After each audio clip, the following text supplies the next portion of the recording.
ಸಿಂಹರಾಶಿ ಹೊಸ ಗುರಿ ಸಾಧನೆಯನ್ನು ಮಾಡೋದಕ್ಕೆ ಅದ್ಭುತವಾದಂತಹ ದಿವಸ. ಹಲವಾರು ದಿವಸಗಳಿಂದ ಯಾವುದಾದ್ರೂ ಯೋಜನೆಗಳನ್ನು ಹಾಕ್ಕೊಂಡಿದ್ದರೆ ಅದೆಲ್ಲವನ್ನ ನೀವು ತಲುಪಲಿಕ್ಕೆ, ಆ ಗುರಿ ಸಾಧನೆಯನ್ನು ಮಾಡಲಿಕ್ಕೆ ಬಹಳ ಉತ್ತಮವಾದಂತಹ ದಿವಸ ಇದು ಅಂತ ಹೇಳಬೇಕು. ಸಂದರ್ಶನಗಳಲ್ಲಿ ಯಶಸ್ಸನ್ನು ಕಾಣ್ತೀರಿ. ಯಾವುದಾದ್ರೂ ಇಂಟರ್ವ್ಯೂಗಳು ಅಂತ ಇದ್ದರೆ ಆ ವಿಷಯದಲ್ಲಿ ವಿಶೇಷವಾದಂತಹ ಒಂದು ಧನಾತ್ಮಕವಾದಂತಹ ಫಲಿತಾಂಶ ನಿಮ್ಮ ಪರವಾಗಿ ಬರತಕ್ಕಂತಹ ಸೂಚನೆ ಇದೆ. ಪ್ರೇಮಿಗಳಿಗೆ ಬಹಳ ಶುಭವಾದಂತಹ ದಿವಸ ಇದು ಅಂತ ಹೇಳಬೇಕು. ಹಳೆಯ ಸಂಬಂಧಗಳು ಪುನಃ ಒಂದಾಗತಕ್ಕಂತಹ ಒಂದು ಸಮಯ. ಯಾವುದೋ ಕಾರಣದಿಂದ ಅಥವಾ ಯಾವುದೋ ಜಗಳದಿಂದ, ಇನ್ಯಾವುದೋ ವ್ಯವಹಾರದಿಂದ ದೂರವಾಗಿದ್ದಂತಹ ಸಂಬಂಧಗಳು ಈ ದಿವಸ ಮತ್ತೆ ಸೇರಿ ಸಂತೋಷವನ್ನು ಸಂಭ್ರಮಿಸ್ತಕ್ಕಂತಹ ಒಂದು ಕಾಲ ಒದಗಿ ಬರುತ್ತೆ ಅಂತ ಹೇಳಬೇಕು. ಜವಾಬ್ದಾರಿಯಿಂದ ವರ್ತನೆಯನ್ನು ಮಾಡದೇ ಇದ್ದರೆ ಮಾತ್ರ ನಷ್ಟವಾಗುತ್ತೆ.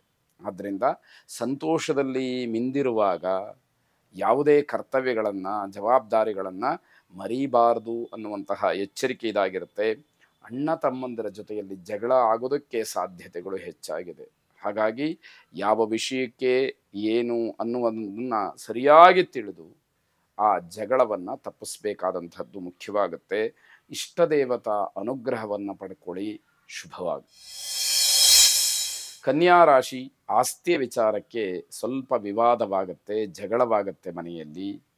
ನಿಮ್ಮ ವರ್ತನೆ ಅಥವಾ ಬುದ್ಧಿ, ಮಾತು ಇದು ಯಾವುದೂ ಕೂಡ ಬೇರೆಯವರಿಗೆ ಹಿಡಿಸದೇ ಇರತಕ್ಕಂಥದ್ದಾಗತ್ತೆ. ನಿಮ್ಮ ವ್ಯಕ್ತಿತ್ವದ ಬಗ್ಗೆ ಜನ ಸಿಟ್ಟಿಗೆ ಹೇಳ್ತಾರೆ. ಅದು ಮನೆಯವರಿರಬಹುದು, ಹೊರಗಿನವರಿರಬಹುದು, ಸ್ನೇಹಿತರಿರ್ಬೋದು, ಯಾರೇ ಇರಬಹುದು. ಆ ರೀತಿಯಲ್ಲಿ ನೀವು ವರ್ತಿಸ್ತೀರಿ. ನಾನೇ, ನನ್ನದೇ ಅಂತಕ್ಕಂತಹ ಒಂದು ಆ ಕೆಟ್ಟ ಭಾವನೆ ನಿಮ್ಮ ಒಂದು ಮನಸ್ಸಿನಲ್ಲಿ ಮಿತಿಮೀರಿ ಹೋಗಿರತಕ್ಕಂಥದ್ದು ಅಂತ ಇಲ್ಲಿ ಹೇಳಬೇಕಾಗತ್ತೆ. ಆಧುನಿಕವಾದಂತಹ ಪ್ರಪಂಚಕ್ಕೆ ಅವಲಂಬಿತವಾಗಿರ್ತಕ್ಕಂಥವರಿಗೆ ಸಮಸ್ಯೆ. ಇವತ್ತಿನ ಕಾಲದಲ್ಲಿ ಯಾವ ಮಟ್ಟದಲ್ಲಿ ಎಲ್ಲವೂ ಕೂಡ ನಡ್ಕೊಂಡು ಹೋಗ್ತಿದೆಯೋ ಅದೇ ರೀತಿಯಲ್ಲಿ ನಾನು ಜೀವಿಸಬೇಕು, ಅದೇ ರೀತಿಯಲ್ಲಿ ನಾನು ಇರಬೇಕು ಅಂತಕ್ಕಂಥದ್ದು ಉತ್ಕಟವಾಗಿ ಯಾರಿಗಿರುತ್ತೋ ಅವರಿಗೆ ತೊಂದರೆಯಾಗ್ತಕ್ಕಂಥದ್ದು. ಯಾಕೆ ಅಂತಂದರೆ ನಿಮ್ಮ ಆದಾಯವೋ, ನಿಮ್ಮ ಒಂದು ಯೋಗ್ಯತೆಯೋ, ಅರ್ಹತೆಯೋ ಅದನ್ನು ನೋಡಿಕೊಂಡು ನಾನು ಹಾಗಿರಬೇಕು ಅಂತ ಇರುವಂಥದ್ದು ಒಳ್ಳೆಯದು. ನಮ್ಮ ಶಕ್ತಿಗೂ ಮೀರಿ ನಾವು ದುರಾಸೆಯನ್ನು ಪಟ್ಟಾಗ ತೊಂದರೆ ಆಗ್ತಕ್ಕಂಥದ್ದಿರುತ್ತೆ.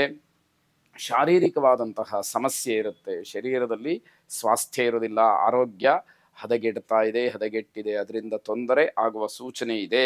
ಮಹಿಳೆಯರಿಗೆ, ವಿಶೇಷವಾಗಿ ಮಾತೆಯರಿಗೆ ಹೊಟ್ಟೆ ನೋವಿನ ಸಮಸ್ಯೆ ಕಾಡ್ತಕ್ಕಂಥದ್ದಿರುತ್ತೆ. ಅನಗತ್ಯವಾದಂತಹ ಖರ್ಚು, ಔಷಧಿಗೋಸ್ಕರವಾಗಿ ಮತ್ತು ಅಲೆದಾಟಕ್ಕೋಸ್ಕರವಾಗಿ ಖರ್ಚಾಗ್ತಕ್ಕಂಥದ್ದು ಬಹಳ ಬೇಸರವನ್ನು ತರುತ್ತೆ. ಭೂವರಾಹ ಸ್ವಾಮಿಯನ್ನು ಪ್ರಾರ್ಥನೆ ಮಾಡಿ ಆಸ್ತಿಯ ವಿಚಾರಕ್ಕೆ ಇರತಕ್ಕಂತಹ ಯಾವ ಗೊಂದಲ ಇದೆ, ಮಾತುಕತೆ ಇದೆ, ಜಗಳ ಇದೆ, ಅವೆಲ್ಲವೂ ಕೂಡ ನಿವಾರಣೆಯಾಗಲಿ, ಶುಭವಾಗಿ. ತುಲಾರಾಶಿ ಧನಾತ್ಮಕವಾದಂತಹ ಶಕ್ತಿ ನಿಮ್ಮ ಪರವಾಗಿರುತ್ತೆ.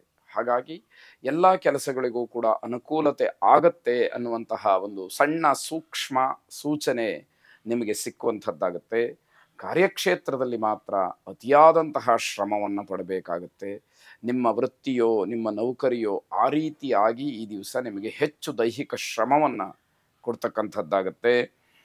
ಪ್ರೀತಿ, ಪ್ರೇಮ ಇತ್ಯಾದಿಗಳಲ್ಲಿ ತಪ್ಪು ತಿಳುವಳಿಕೆಯಿಂದ ತೊಂದರೆಯಾಗತ್ತೆ. ಸರಿಯಾಗಿ ಅರ್ಥ ಮಾಡಿಕೊಳ್ಬೇಕು.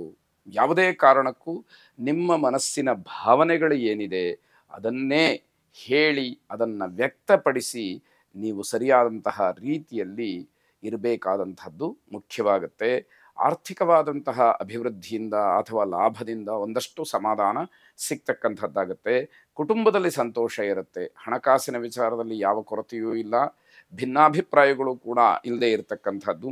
ಇಂಜಿನಿಯರಿಂಗ್ ವಿದ್ಯಾರ್ಥಿಗಳಿಗೆ ಮತ್ತು ಇಂಜಿನಿಯರ್ಸ್ಗೆ ಒಂದು ರೀತಿಯ ಅಸಮಾಧಾನವಾದಂತಹ ದಿವಸ. ಏನು ಮಾಡಿದರೂ ಕೂಡ ಸಮಾಧಾನ ಸಿಗ್ತಾ ಇಲ್ಲ ಅನ್ನುವಂಥದ್ದು ಮುಖ್ಯವಾಗುತ್ತೆ. ನವಗ್ರಹರ ಪ್ರಾರ್ಥನೆಯನ್ನು ಮಾಡಿ, ವಿಶೇಷವಾಗಿ ಮಂಗಳ ಗ್ರಹವನ್ನು ಪ್ರಾರ್ಥನೆ ಮಾಡಿ. ಧರಣಿ ಗರ್ಭಸಂಭೂತಂ ವಿದ್ಯುತ್ ಕಾಂತಿ ಸಮಪ್ರಭಂ ಕುಮಾರಂ ಶಕ್ತಿಹಸ್ತಂಚ ಮಂಗಳಂ ಪ್ರಣಮಾಮ್ಯಹಂ ಎಂಬ ಪ್ರಾರ್ಥನೆ ನಿಮ್ಮದಾಗಿರಲಿ, ಶುಭವಾಗಿ.